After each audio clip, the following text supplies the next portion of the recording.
So starting with the heart, heart is actually a muscular pump that is consisting of 4 chambers, 2 atria, 2 ventricles, 2 auricles, 4 valves, which are present among these chambers, and septum, which are dividing these chambers, and this whole heart is enclosed within the fluid filled cavity called pericardial cavity.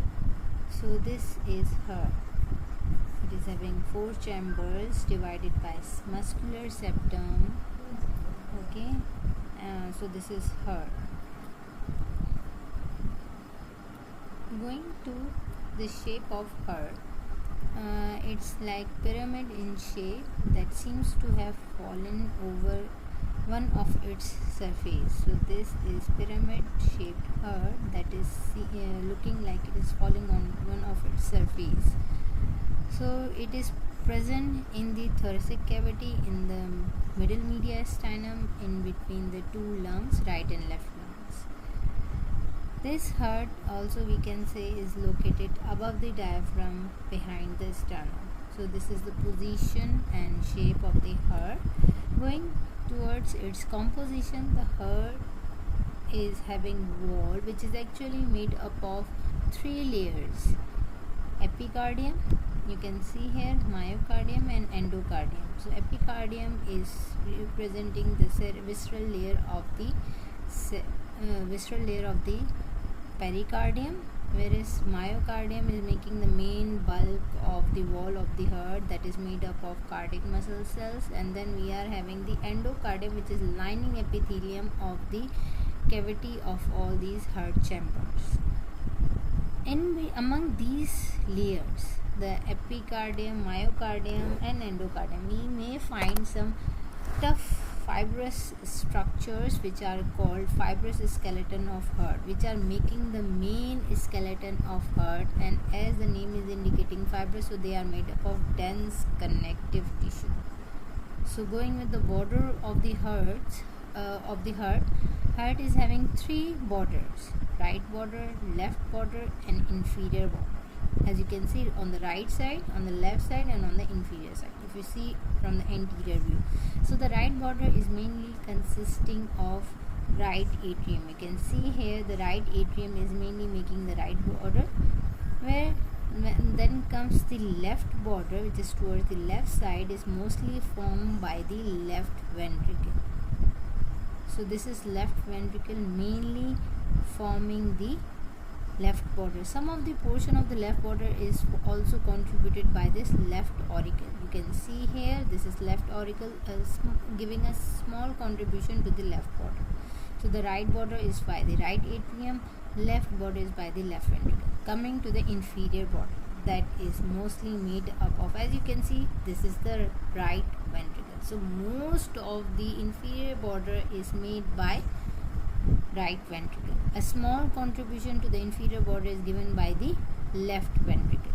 So this is right border by right atrium, left border by left auricle and left ventricle, and this is the inferior border, which is by the right ventricle and small by the portion by the left ventricle.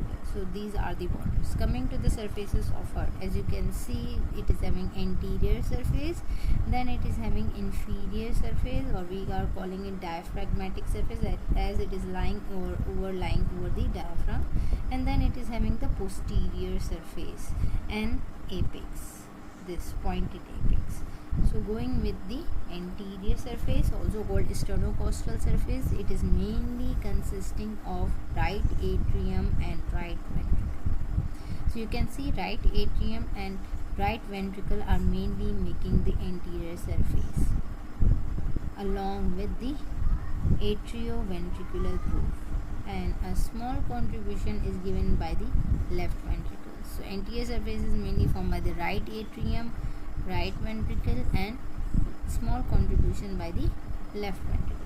Coming to the inferior surface or diaphragmatic surface, it is mainly formed by the right atrium, which you can see here. Here we are having the right atrium. So here The contribution is by the right atrium along with receiving the inferior vena cava. So this is the inferior surface. Going to the posterior surface, or we can say the base of heart, it is consisting of left atrium and a small portion by the right atrium. So left atrium and right atrium are making the posterior surface of the heart. Then comes the apex of the heart. If you see here from the anterior aspect, these inferior border is projecting down, forward and downward towards the left, making a pointed angle, and this is called apex. So apex is coming from the base of heart, that is the base projecting forward and downward towards the left side. This is making the apex, and it is formed by the inferior lateral part of left ventricle. So this is left ventricle, inferior lateral part. If you see in this image, anterior view, inferior lateral part of the left ventricle is making the apex of the heart. So we are having the anterior surface, sternocostal surface, inferior surface, diaphragmatic surface, and then we are having the posterior surface and apex. So these are the features of the heart. Coming to other features of the heart, they are coronary sulci.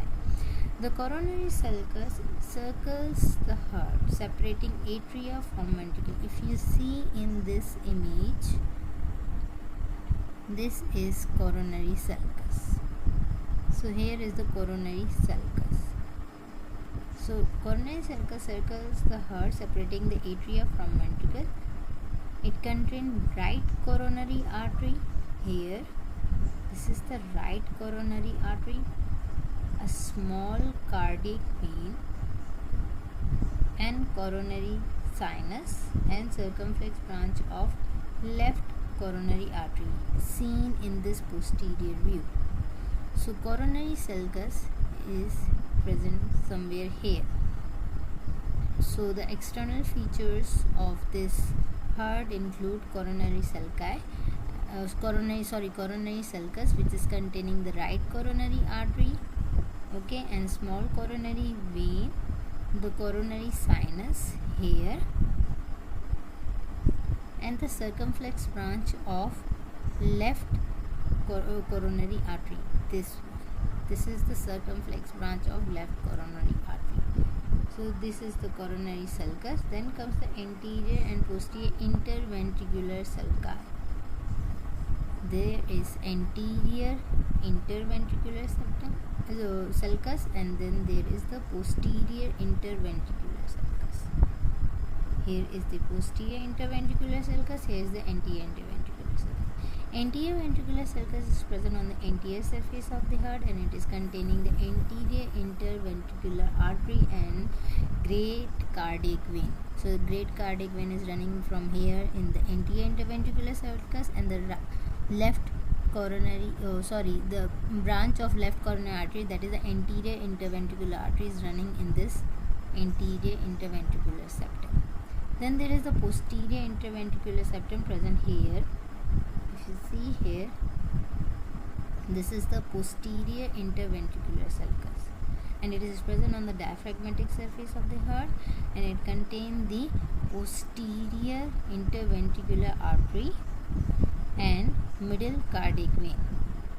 So the posterior interventricular artery and the middle cardiac vein are running in this posterior interventricular sulcus, and in the anterior interventricular sulcus we are having anterior interventricular artery and great cardiac vein. So the difference, so the name of the arteries are same. If you see here, anterior interventricular and the posterior interventricular, whereas the name of the veins are a little bit different. We are having the great cardiac vein here in the anterior, while the middle cardiac vein is running in the posterior interventricular septum. Then comes the major vessels of the heart. So the vessels of the heart are divided into two vessels, which are returning blood towards heart, and some are conveying blood away from the heart. Some vessels are giving blood to the heart, and some vessels are carrying blood away from heart. So the vessels which are conveying or returning the blood to the heart are superior and inferior vena cava. If you see these structures, and right and left pulmonary veins. So they are bringing the blood to the heart. The vessels which are carrying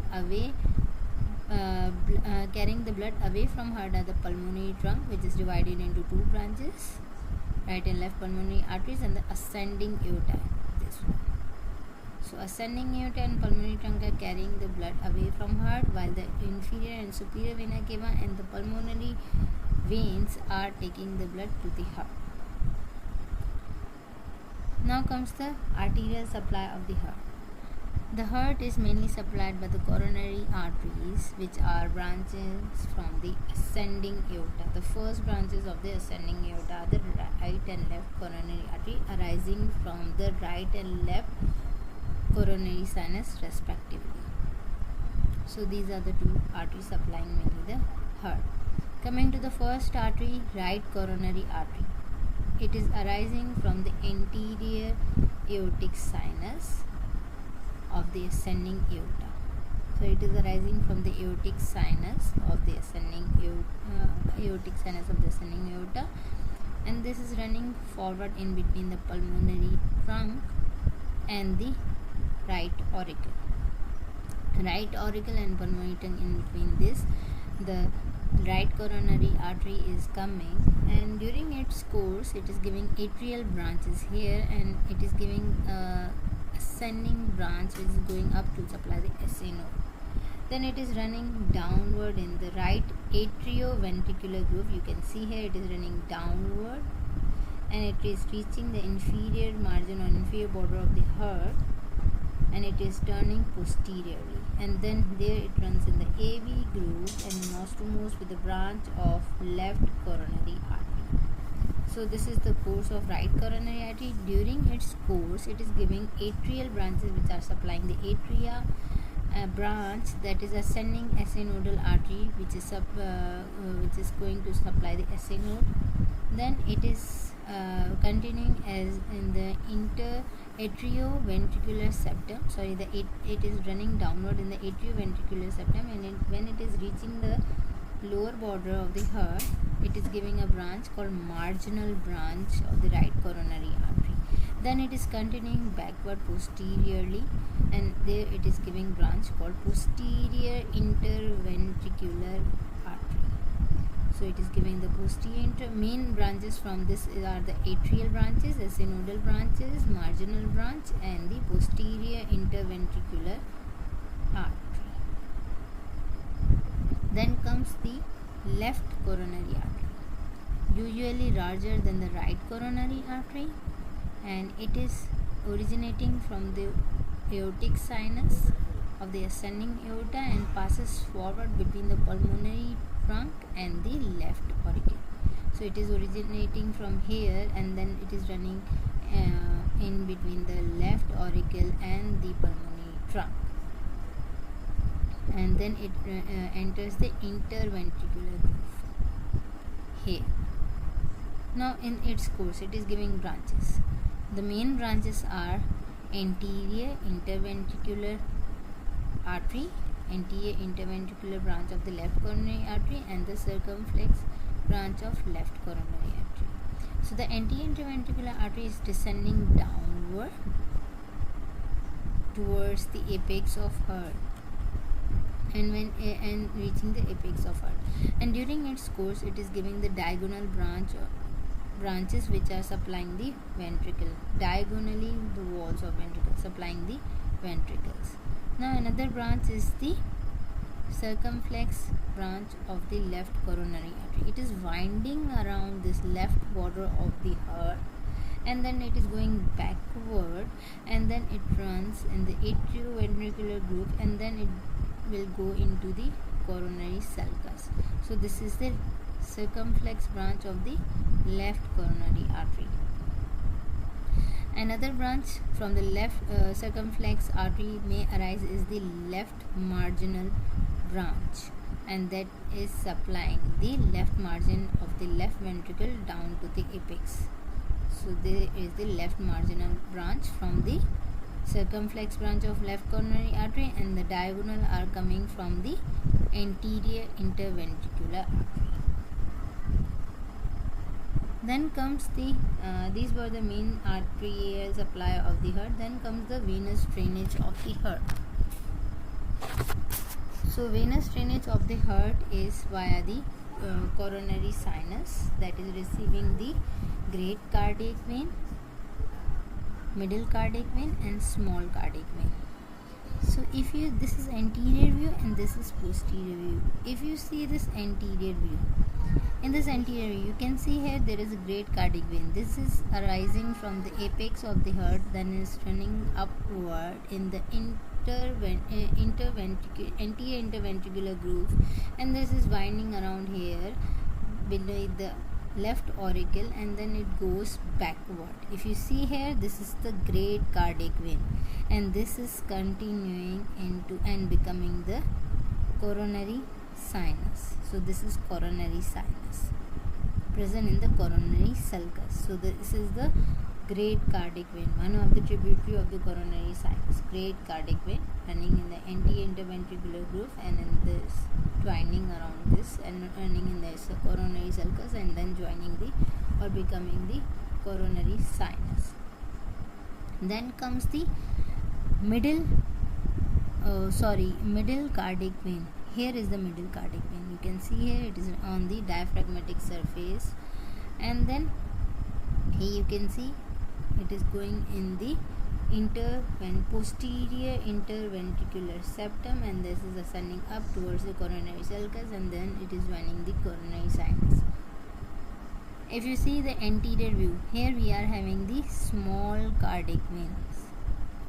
So the small cardiac vein is also originating at the junction of the right atrium and the right ventricle, and then it is running on the coronary sulcus, and then it is joining the posteriorly the coronary sinus and draining into this coronary sinus.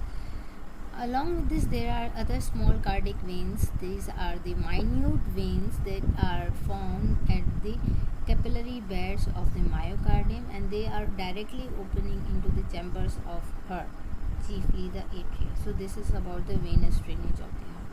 So this was all about the review of the anatomy of heart.